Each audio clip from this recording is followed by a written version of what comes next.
کیا امریکہ دوبارہ ایران کے نیوکلیئر ڈیل کے اندر شامل ہو جائے گا؟ یہ خبریں جو ہیں یہ آج کل بہت گردش کر رہی ہیں بین الاقوامی معاملات میں۔ میں ہوں منور مرزا اور آج کے تازہ ترین تجزیے کے ساتھ حاضر ہوں۔ یہ بات کہ کیا امریکہ دوبارہ اس نیوکلیئر ڈیل میں شامل ہو جائے گا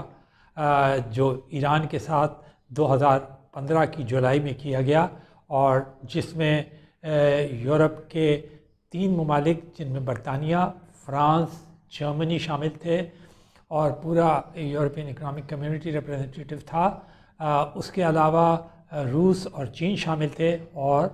سب سے بڑھ کر امریکہ بھی شامل تھا۔ اور اس کے بعد جو صورتحال تھی ایران کی اور عالمی دنیا کی، وہ بہت ہی تبدیل ہو گئی۔ ایران جو کہ ایک تنہائی کا شکار تھا، اسے یہ موقع ملا کہ وہ دوبارہ دنیا کے معاملات کے اندر اسی طرح حصہ لے جیسے کہ دوسرے ممالک لے رہے تھے۔ اس کے اوپر بہت ساری پابندیاں ہٹا لی گئیں، جن میں $40 بلین بھی شامل تھے جو امریکہ کے اندر منجمد تھے۔ یہ سابق صدر اوباما کے دور کی باتیں ہیں۔ لیکن جب صدر ٹرمپ آئے تو انہوں نے کہا کہ یہ نیوکلیئر ڈیل جو ہے یہ بہت ہی ورسٹ لفظ استعمال وہ کرتے، بہت خراب کہتے تھے وہ، اور اپنی وہ صدارتی مہم کے دوران ہی وہ کہتے تھے کہ جب میں صدر بن جاؤں گا تو اس سے امریکہ کو نکال لوں گا، اور پھر انہوں نے ایسا ہی کیا کہ جو کہ انہوں نے اپنی صدارتی مہم میں کی تھی۔ امریکہ جو تھا وہ اس نیوکلیئر ڈیل سے نکل گیا، باوجود کہ اس کے جو اتحادی تھے، خاص طور پہ یورپین اتحادی جو تھے، وہ اس پر یہ زور دیتے رہے کہ اسے ابھی شامل رہنا چاہیے تاکہ ایران جو ہے وہ جو یورینیم کی افزودگی ہے اسے وہ ایک حد کے اندر رکھے۔ آپ کو یاد ہوگا کہ اس نیوکلیئر ڈیل کے تحت ایران کے اوپر نیوکلیئر معاملات کے اوپر بہت ساری پابندیاں لگائی گئی تھیں، جن میں اس کے کچھ پلانٹس کے اوپر یورینیم کی افزودگی کے اوپر پابندی تھی، اور یہ جو ٹوٹل افزودگی تھی وہ 5% سے کم رکھنے پر تھا۔ اور اس کا یہ بھی اصول طے پایا تھا کہ انٹرنیشنل اٹامک انرجی کمیشن جو ہے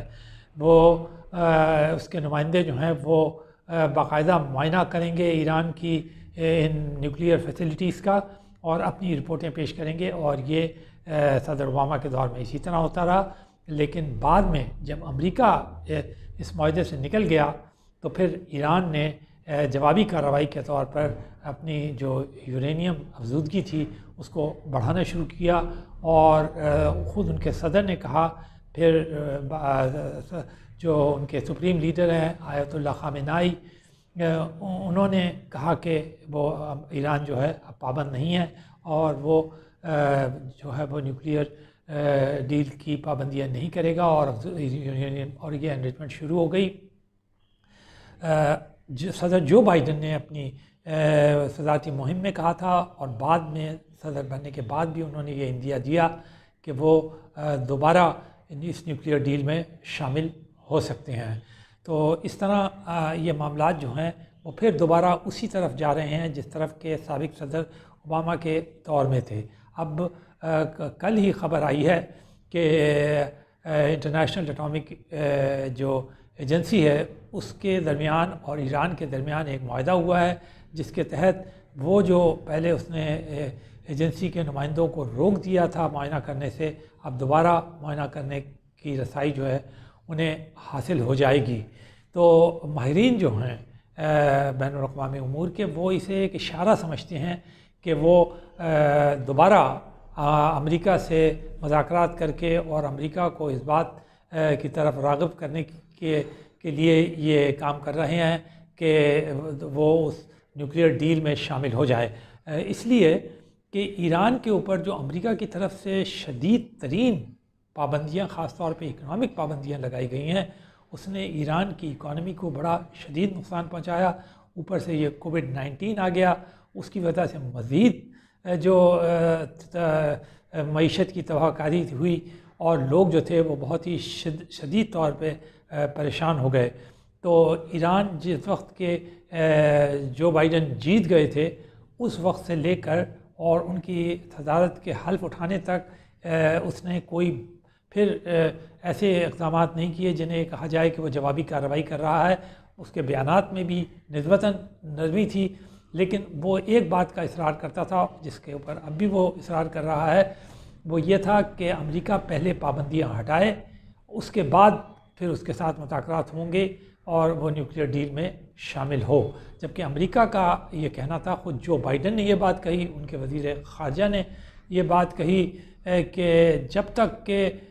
خود ایران جو ہے وہ افزودگی کم نہیں کرے گا اور معائنے کی اجازت نہیں دے گا انٹرنیشنل نیوکلیئر ایجنسی کو، اس وقت تک وہ کسی بھی قسم کے معاہدے کی جانب اقدامات نہیں کریں گے. تو اب یہ جو کل جو خبر آئی ہے کہ اس نے international atomic energy commission IAEA کو اجازت دے دی ہے اس کے نمائندوں کو کہ وہ نیوکلیئر فیسلٹیز تک رسائی حاصل کریں اور اپنی رپورٹ مرتب کریں، تو اس طرح مزید اسے اب امریکہ کو یہ اشارے ملے ہیں کہ وہ بات چیت کرے. ناظرین، ہم نے پہلے بھی بتایا تھا کہ جو بائیڈن تو اس بات کے لیے تیار ہیں، تاہم اب جو مشرق وسطیٰ کی صورتحال ہے جہاں پر ایران اور اس نیوکلیئر معاہدے کے اوپر شدید قسم کے تحفظات پائے جاتے ہیں، وہ خلیج کے ممالک ہیں، عرب ممالک ہیں بحیثیت مجموعی، اس کے علاوہ اسرائیل جو کہ امریکہ کا سب سے قریبی حلیف ہے، اسے بھی بہت شدید قسم کے تحفظات ہیں، اور اس کا بھی یہ کہنا ہے کہ یہ امریکہ کو اس نیوکلیئر ڈیل میں شامل نہیں ہوئے، بلکہ اس نے اس وقت بہت خوشی کا اظہار کیا تھا جب صدر ٹرمپ کے دور کے اندر امریکہ جو تھا اس نے یہ معاہدہ چھوڑ دیا تھا. اب جب دوبارہ یہ صورتحال پیدا ہونے جا رہی ہے تو اس وقت بھی یہ عرب کنٹریز کی صورتحال جو ہے اب بہت زیادہ بدل چکی ہے، خطے کی صورتحال بدل چکی ہے. اب عربوں اور اسرائیل کے درمیان، کئی ممالک کے درمیان، ہم یہ کہیں گے جیسے UAE اس کے اندر فور فرنٹ پہ ہے، کے درمیان سفارتی تعلقات قائم ہو چکے ہیں. سعودی عربیہ اپنا جو رویہ ہے اسرائیل کے معاملے میں بہت نرم کر چکا ہے، وہ سفارتی تعلقات قائم نہیں کیے. بحرین کر چکا ہے اور دوسرے کئی ممالک کر چکے ہیں. تو اب صورتحال مڈل ایسٹ کے اندر بہت ڈفرینٹ ہے. امریکہ کس طرح اس معاملے کو آگے بڑھائے گا، کس طرح وہ اپنے عرب حلیفوں کو لے کے ساتھ ساتھ چلے گا، اور ساتھ ہی اگر وہ چاہتا ہے کہ ایران کے ساتھ نیوکلیئر ڈیل کرے تو اسے بھی اس میں اکوموڈیٹ کرے گا. تو اب دیکھنا یہ ہے کہ کتنے قسم کے کمپرومائزز جو ہیں وہ یورپین اکنامک کمیونٹی کو، امریکہ کو، عرب ممالک کو اور اسرائیل کو اور پھر ایران کو کرنے پڑیں گے، جس کے بعد اب کسی قسم کی ڈیل جو ہے وہ ممکن ہوگی. اور اگر ڈیل ممکن ہوگی تو وہ کس حد تک کامیاب ہوتی ہے، یہ بھی سب انہی چیزوں پر ڈپینڈ ہوتا ہے. اور یقینی بات ہے کہ نیوکلیئر ڈیل کا آنا جو ہے ایران کے لیے ایک طرف اگر امریکہ شامل ہو جاتا ہے تو اس کی معیشت کے لیے بہتر ہوگی کیونکہ اس کے پابندیاں ہٹیں گی، تو دوسری جانب یہ امن کے لیے بھی بہتر ہوگا کیونکہ اس سے وہ تناؤ جو کہ اس وقت امریکہ اور اس کے درمیان قائم ہو گیا تھا